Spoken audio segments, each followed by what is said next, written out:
Good morning. My dear brothers and sisters, the first thing that we should notice in this gospel is ambition. Ambition. In the Gospel of Matthew, in the version of Saint Matthew, it was the mother who asked for the privilege. But in the Gospel of Mark, it was James and John, the two brothers, who asked for the privilege. There's nothing wrong with having ambition. There's nothing wrong with having a dream. In fact, it is wrong when a person, does not have an ambition. You must have something to aspire for, pangarap, nais na marating. That is why Jesus did not condemn the request. Hindi sila sinabihan na, masyado kayong ambisyoso, ha? No. But rather, Jesus asked them, can you drink the cup? Are you willing to sacrifice for your ambition? Are you willing to offer your lives for the ambition, for the dream? Kasi kuminsan, ganyan ang problema ng marami sa atin. May pangarap, pero gusto lang sarap. Ayaw ng hirap. Ang sabi ni Jesus, kung may pangarap ka, maganda. Pero dapat maging handa ka sa paghihirap. Hindi lang sarap.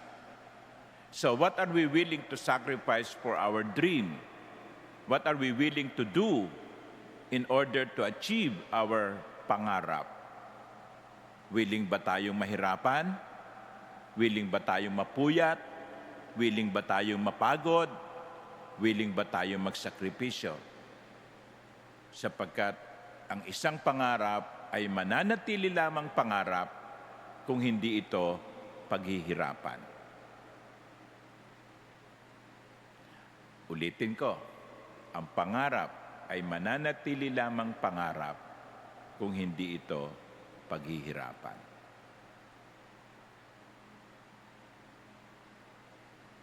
And then sinabi ng Panginoon, can you drink the cup that I will drink?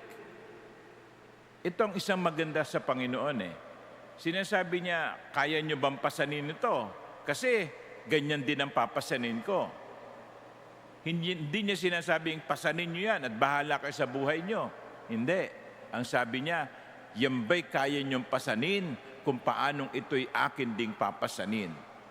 I think Jesus is not only a good teacher, Jesus is also a good leader. Because a good leader is someone who does what he commands. Kasi yung ibang mga leader, ganito no? Oh, magtiis kayo ha? No? Magtiis kayo. Mahirap ang buhay, magtiis kayo. Pero siya hindi nagtitiis.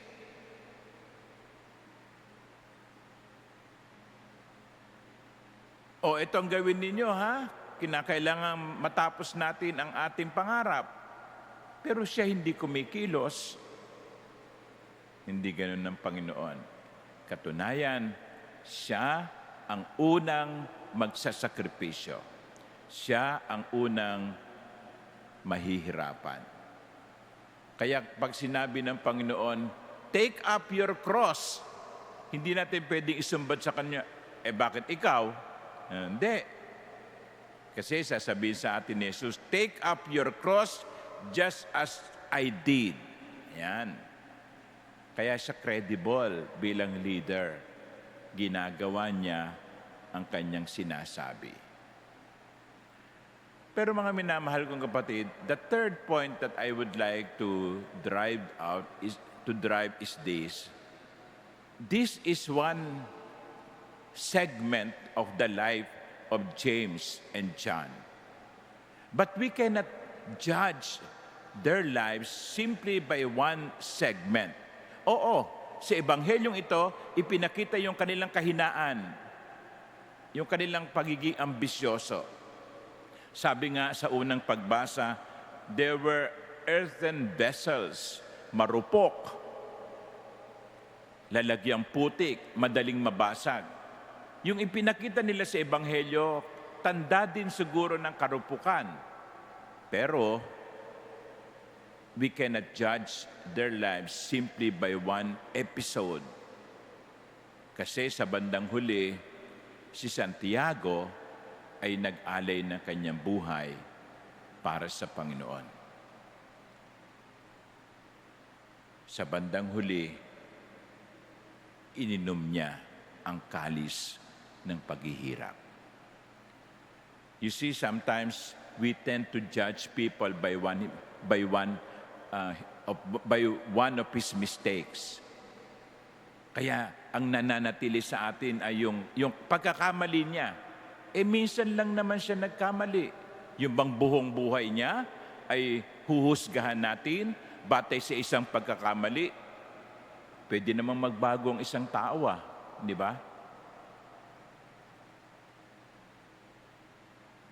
Kaya hindi natin pwedeng husgahan ang ating kapwa sa pamamagitan lamang ng isang pagkakamali. So, my dear brothers and sisters, as we celebrate the Feast of St. James, there are so many things that we can reflect on based on the readings. Number one is that we have to have ambition in life, but we have to be ready to sacrifice for that ambition. Amen.